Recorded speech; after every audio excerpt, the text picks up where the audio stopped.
तो नमस्कार मेरे शेरनियों, स्वागत है आप सभी का एक बार फिर से Kumar Gaurav current affair class notes में। और आपका साथी मैं मनमोहन सविता आज आपके लिए लेकर आया हूं 5 अगस्त 2022 के top most important current affair question. आज की क्लास आपके लिए इसलिए महत्वपूर्ण है क्योंकि आज मेरा हैप्पी बर्थडे है और हैप्पी बर्थडे के इस शुभ अवसर पर मैं आप सभी के लिए अपने हैप्पी बर्थडे पर कुछ स्पेशल बातें लेकर आया हूँ। वीडियो के अंत में मैं उन सभी बातों पर चर्चा करूँगा जिससे कि आपका ग्रुप डी में 1 नंबर पक्का होगा। तो ठीक है, आप सभी की बहुत बहुत शुभकामनाएं मुझे मिल रही हैं, उसका आप सभी के लिए बहुत बहुत धन्यवाद। और आज बर्थडे स्पेशल पर आपके लिए कुछ महत्वपूर्ण बातों पर हम चर्चा करेंगे। ठीक है, तो आप सभी का बहुत बहुत शुक्रिया, बहुत बहुत धन्यवाद। बधाई देने के लिए बहुत बहुत आपका शुक्रिया अदा करता हूँ और इसी प्रकार से आपके लिए डेली करंट अफेयर नोट्स लाता रहूँगा।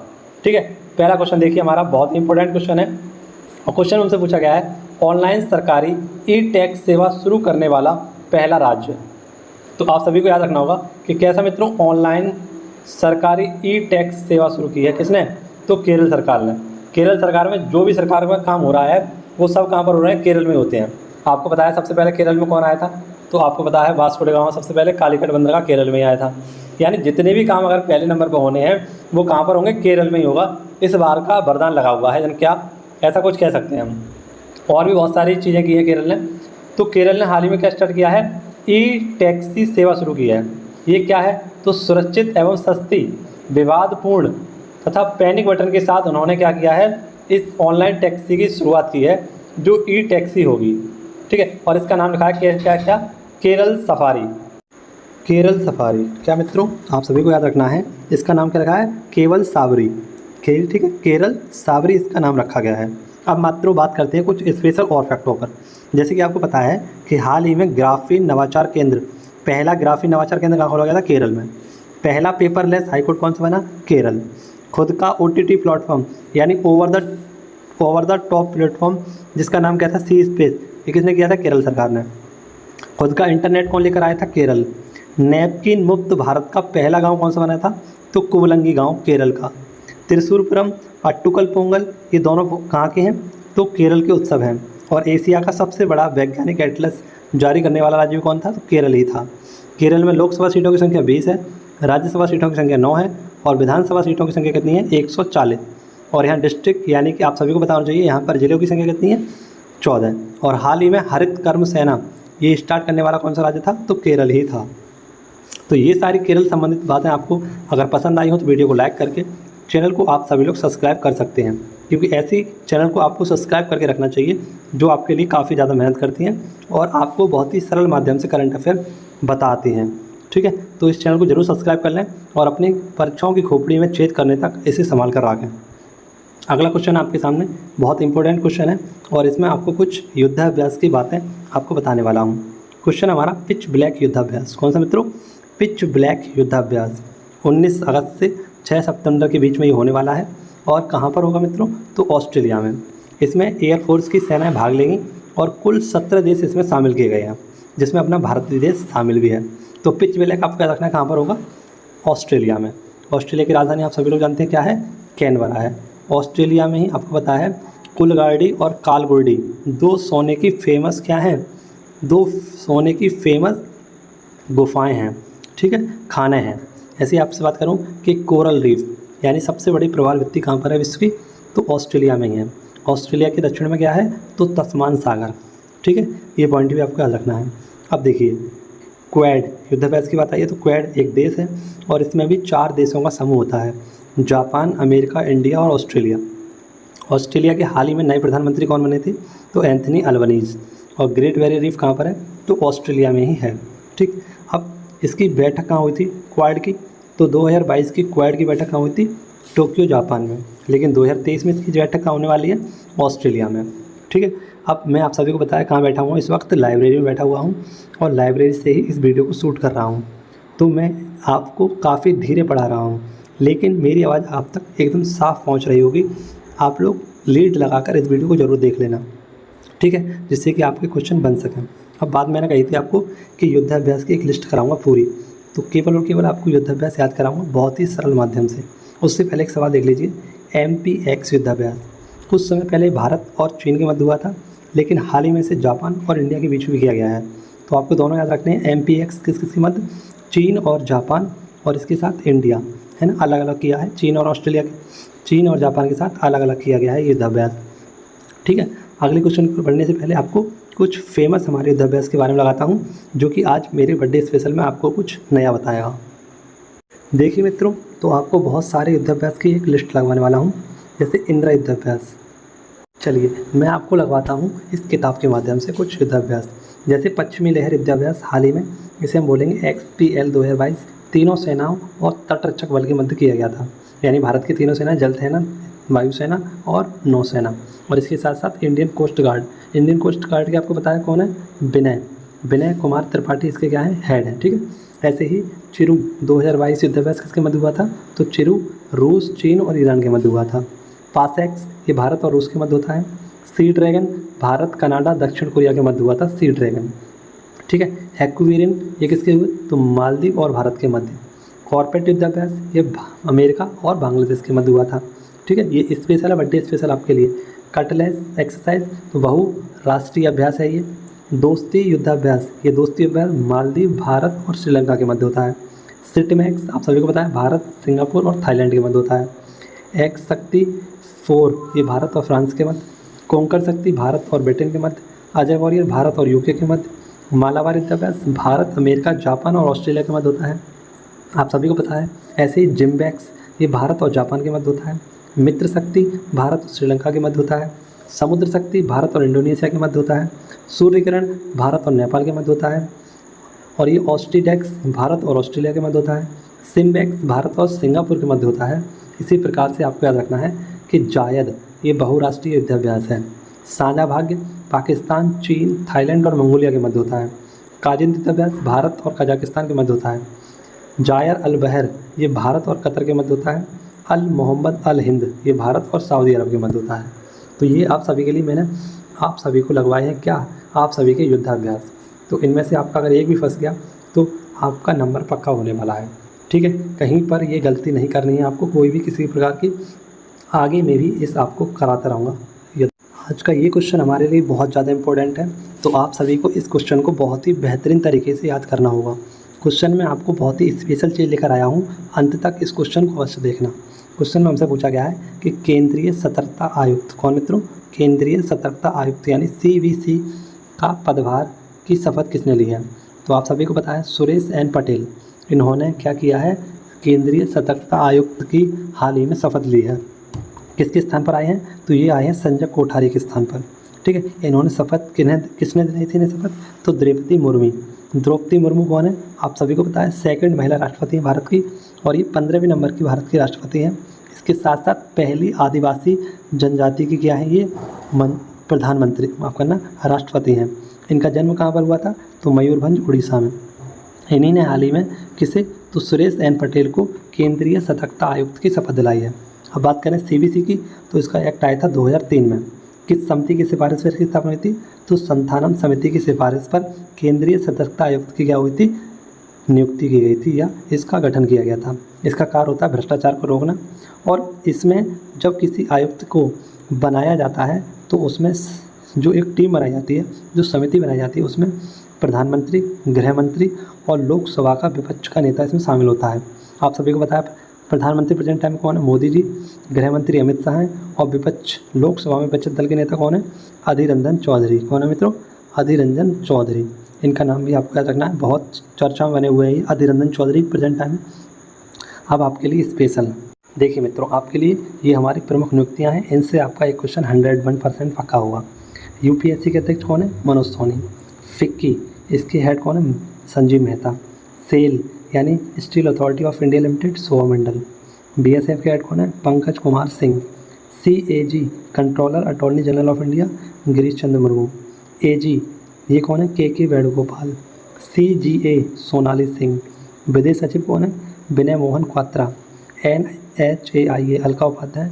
इसके साथ साथ ONGC की पहली महिला अध्यक्ष अलका मित्तल। नीति आयोग के CEO परमेश्वर अय्यर। नीति आयोग के वाइस हेड सुमन बेरी। इसरो के हेड S सोमनाथ। भारत पे के हेड कौन है, तो रजनीश कुमार। CBDT के हेड कौन है, नितिन गुप्ता। और LIC के हेड कौन है, MR कुमार। ये हमारी कुछ प्रमुख नियुक्तियाँ थी, इनसे आपका क्वेश्चन बन सकता है। तो ग्रुप डी वाले सभी भाई हैं, एक बार इसको रिवाइज ज़रूर कर लेना, ठीक है। और कमेंट बॉक्स में अगर वीडियो पसंद आ रही हो तो इसे लाइक करके एक कमेंट ज़रूर छोड़ देना मेरे लिए आज, ठीक है, जिससे मैं आपको और भी मोटिवेट होकर सभी क्लासों को बढ़िया तरीके से आपके सामने रख सकूँ। अगला क्वेश्चन है आपके सामने, मिशन मातृभूमि। नेक्स्ट है हमारा मिशन भूमिपुत्र, माफ़ करना, मिशन भूमि मित्र किसने लॉन्च किया है? तो असम ने।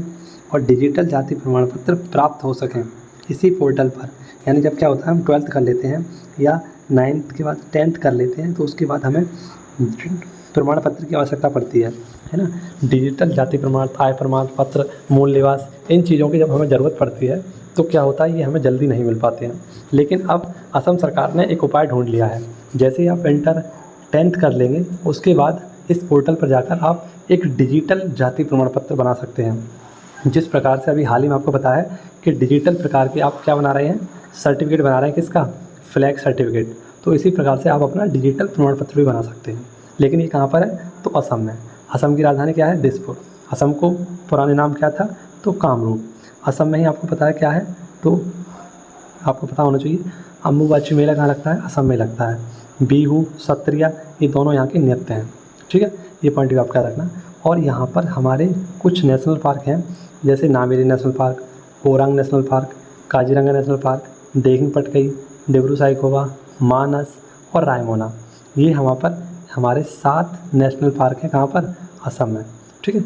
अब मुझे बताइएगा कमेंट बॉक्स में कि असम के प्रेजेंट टाइम में मुख्यमंत्री कौन है, वर्तमान में असम के मुख्यमंत्री कौन है। नेक्स्ट आपके सामने बेहतरीन सा क्वेश्चन, ज़बरदस्त क्वेश्चन आपके सामने है। और क्या पूछा गया आपसे क्वेश्चन में कि वित्तीय समावेशन सूचकांक है ना, मार्च 2022 ये जारी किया गया है।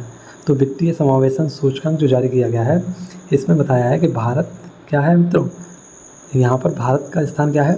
56.4, यानी जो हमारा समावेशन का सूचकांक है, इसमें क्या अंक रहा है भारत का? तो 56.4। पहले ही कितना था? 53 के लगभग था कुछ, लेकिन अब कितना हो गया? 56।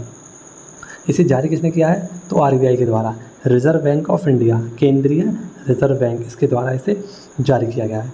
बात कर रहे हैं RBI की, तो RBI की स्थापना 1934 के एक्ट से हुई थी और इसको 1935 अधिनियम के तहत इसको क्या किया गया? 1935 1 अप्रैल 1935 को इसकी स्थापना कर दी गई। इसका राष्ट्रीयकरण 1949 में, 1 जनवरी 1949 में इसका राष्ट्रीयकरण कर दिया गया। इसका हेडक्वार्टर कहाँ पर है? तो मुंबई में। 1937 में इसका हेडक्वार्टर कहाँ पर आया? मुंबई। कहाँ से आया था? तो कोलकाता से। और इसके फर्स्ट हेड कौन थे? तो वो थे ऑसबॉर्न स्मिथ। और फर्स्ट इंडियन हेड कौन थे? तो CD देशमुख। अब RBI के द्वारा आपको बताया नीति, मौद्रिक नीति जारी की जाती है 1 साल में 6 बार, है ना। और इसमें आपको पता है repo rate, reserve repo rate जैसी चीज़ें इसमें जारी की जाती हैं। डिजिटल भुगतान सूचकांक ये भी RBI के द्वारा हाल ही में जारी किया गया था और डिजिटल भुगतान सूचकांक में तेज़ी आई थी। इसके प्रेजेंट टाइम में हेड कौन है? तो शक्तिकांत दास, ठीक है। ये पॉइंट आप सभी लोग याद रखना। अगले क्वेश्चन की ओर बढ़ते हैं, क्वेश्चन नंबर 6 की ओर। तो जितने भी साथियों ने अभी तक अगर चैनल को सब्सक्राइब नहीं किया है तो चैनल को जरूर सब्सक्राइब कर लीजिए, ठीक है, और अपने पास इस चैनल को संजो कर रखिए। क्वेश्चन है हमारा, आदिपुरम महोत्सव 2022। आदिपुरम महोत्सव 2022 कहाँ पर? तमिलनाडु में मनाया गया है। और आप सभी को याद होना चाहिए एक माह होता है आदि माह, ठीक है। तो इस आदि माह के चलते तमिलनाडु में क्या? देवी अंदल की पूजा की जाती है ना।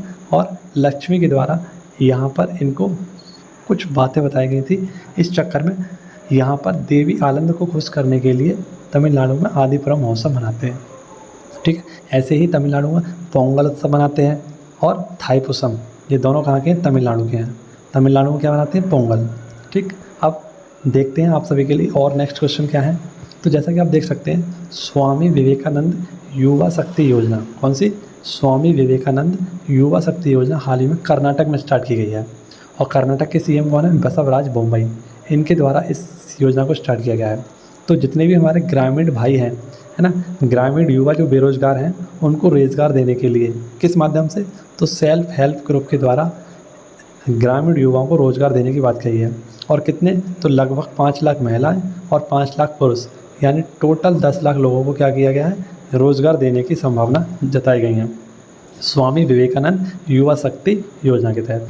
अब बात करें स्वामी विवेकानंद की, तो आप सभी को पता है इनका जन्म, आप सभी को पता होना चाहिए कि इनका जो नरेंद्र नाथ इनका वास्तविक नाम था क्या?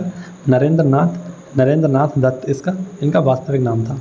और आप सभी को पता है 1893 में, क्या मित्रों, 1893 में शिकागो धर्म सम्मेलन में इन्होंने जो बेहतरीन से भाषण दिए थे वो आज तक हर किसी को याद है।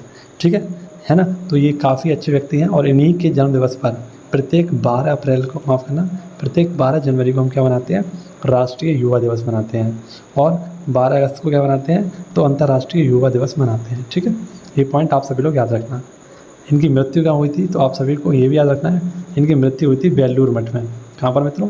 वेल्लूर मठ, है ना। और बेलूर मठ में एकमात्र प्रधानमंत्री ने जो जिसने रात जलाई थी वो कौन थे? अपने नरेंद्र मोदी। अगला क्वेश्चन आपके सामने। अब यहाँ पर हमने योजनाओं की बात की है, तो योजनाओं संबंधित कुछ एक लिस्ट बनाई छोटी सी, उसकी छोटा सा रिवीजन आपको आज पुनः लगवाता हूँ बर्थडे स्पेशल के तौर पर। कुछ क्वेश्चन भी आपको याद भी कराऊंगा।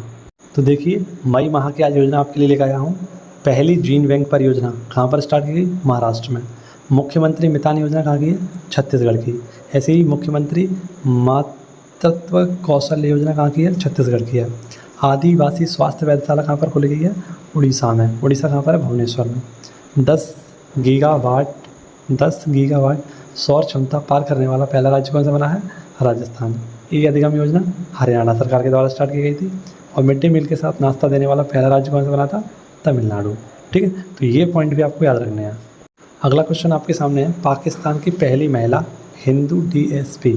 तो पाकिस्तान की पहली महिला हिंदू डीएसपी कौन बनी है? मनीषा रोपेटा।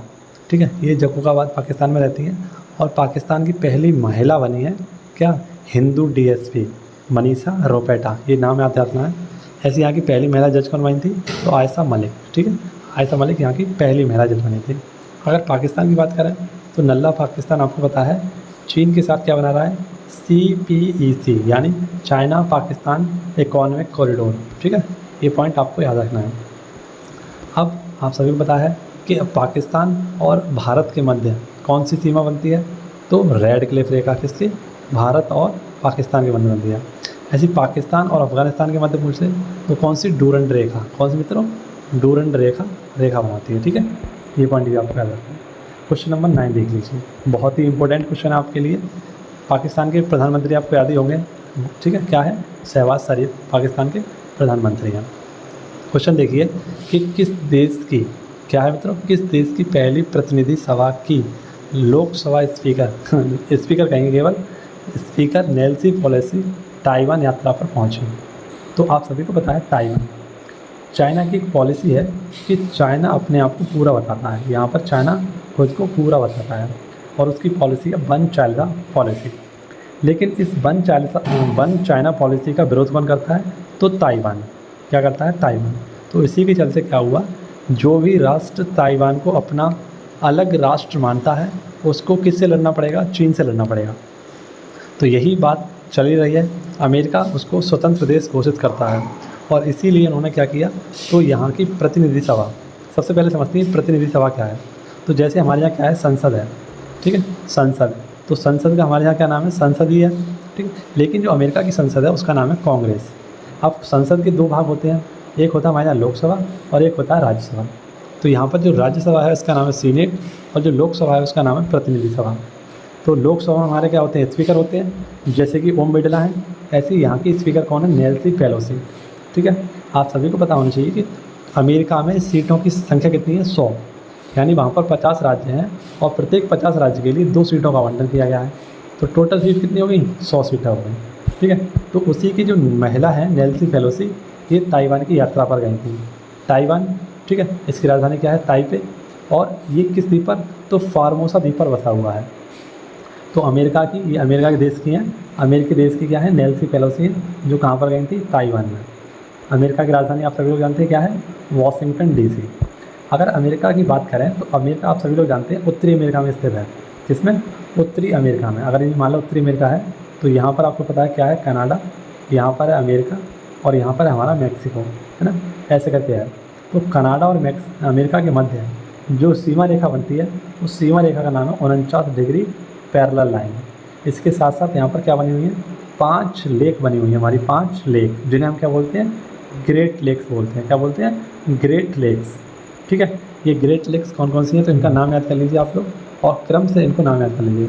जैसे कि सबसे पहले सुपीरियर, ठीक है, सुपीरियर के बाद ह्यूरॉन, ह्यूरॉन के बाद इरी, इरी के बाद ओंटारियो, है ना, इरी, ओंटारियो, और ये क्रम नहीं है लेकिन पांचों नाम आपको बता दे रहा हूँ। सुपीरियर, सुपीरियर के बाद ह्यूरॉन, ह्यूरॉन के बाद आपका आता है मिशिगन, मिशिगन के बाद इरी, और इरी के बाद आता है ओंटारियो, ठीक है, ये इसका क्रम है। वैसे हम इसको होम्स से याद कर सकते हैं, HOMES, इससे याद कर सकते हैं, लेकिन ये इसका क्रम नहीं है। क्रम जो मैं आपको बता रहा हूँ, जैसे आपको याद रखना है ह्यूरॉन, सुपीरियर, ठीक है, मिशिगन और इरी, और इसके बाद आता है आपका ओंटारियो, ठीक है, ये होता है। लेकिन इसका अनिश्चित अगर आप याद करना है तो इस प्रकार से आप याद कर सकते हैं, ह्यूरॉन, ओंटारियो, मिशिगन, इरी और सुपीरियर, लेकिन इसका सही क्रम क्या है, ये है, ठीक, ये पॉइंट आपको याद रखना है। ऐसे ही अमेरिका और कनाडा के मध्य तो ये रेखा बन गई, ठीक है, ये रेखा बन गई 5 लेग्स की और इसकी। ऐसे ही आपसे पूछ लें कि अमेरिका और मैक्सिको के मध्य किसकी रेखा बनती है, तो यहाँ पर एक नदी बहती है जिसका नाम क्या है, रियो ग्रैंडी नदी। कौन से मित्रों, रियो ग्रैंडी नदी, इसके द्वारा इसकी सीमा रेखा का निर्धारण किया जाता है। अब क्वेश्चन नंबर 10 आप सभी के लिए क्या है, ये ग्रुप डी स्पेशल है, और ग्रुप डी के जितने भी आप प्रैक्टिस सेट लगा रहे होंगे तो उनमें एक चीज़ कॉमन देख रहे होंगे। एक सवाल आपका बन रहा है किसका, यहाँ पर हाई कोर्ट के मुख्य न्यायाधीशों का। तो यहाँ पर मैंने कुछ हाई कोर्ट के मुख्य न्यायाधीशों के नाम आपको याद कराने की कोशिश की है जो हाल ही में नए बनाए गए हैं। जैसे उत्तराखंड के कौन है, विपिन संघी, हिमाचल प्रदेश के कौन है, अमजद ए सईद, राजस्थान के कौन है, संभाजी शिवाजी शिंदे, गुवाहाटी के कौन है, तो रश्मि, यहाँ पर रश्मि कर लेना, रश्मि एम छाया, दिल्ली के कौन है, सतीश चंद्र शर्मा, तेलंगाना के कौन है, उज्ज्वल मुइया, जम्मू कश्मीर और लद्दाख के एक ही हैं और इनका नाम है पंकज मित्तल, उड़ीसा के डॉक्टर एस मुरलीधर, और कोलकाता के हैं ये हैं प्रकाश श्रीवास्तव, ठीक है। तो ये मैंने छोटा सा आपको लगवाया है एक आपका रिवीजन, इसे कई बार लगवाऊंगा और आपके ग्रुप डी के पेपर तक इनको याद भी करा दूंगा, ठीक है। तो आप सभी का बहुत बहुत धन्यवाद, इतनी सारी आप सभी ने जो बधाई दी उसके लिए आपको मैं दिल से दुआ करूंगा कि जल्द से जल्द आप सभी का सपना पूरा हो।